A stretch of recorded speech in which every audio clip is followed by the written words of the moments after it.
Aujourd'hui, je vous invite à plonger au plus profond de nous. Je ne parle pas de sentiments, mais du cœur.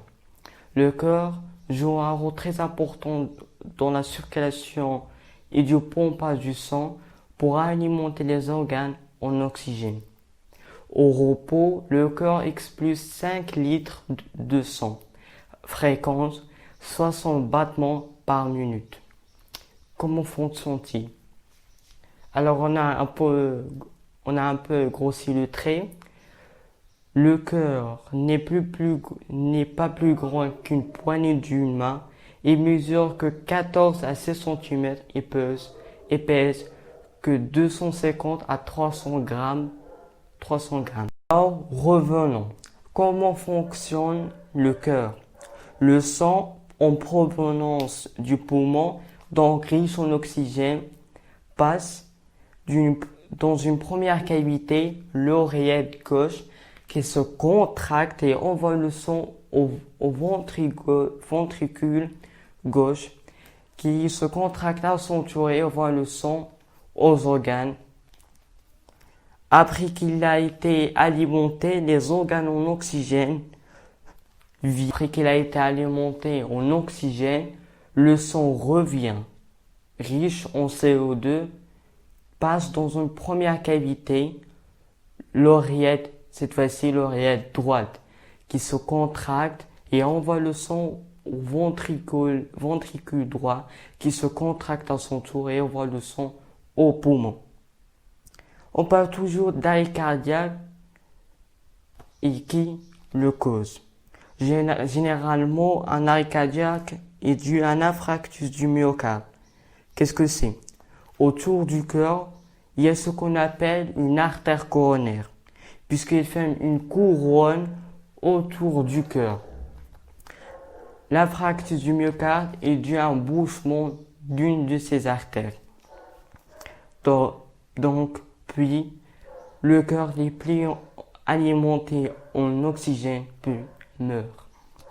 Alors, généralement, l'infarctus du myocarde est dû au cholestérol. Alors, il y a deux types de cholestérol. Il y a le bon cholestérol et le mauvais cholestérol. C'est le mauvais qui nous intéresse dans cette histoire.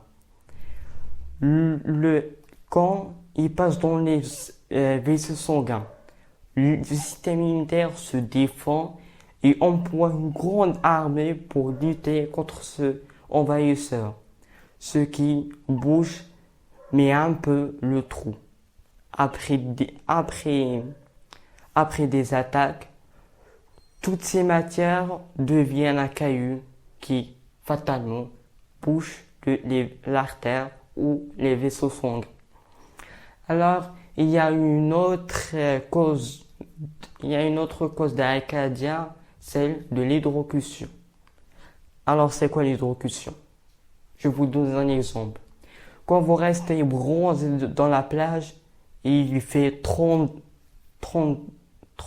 degrés Celsius dans l'ombre, et que vous passez de 30 degrés à 20%.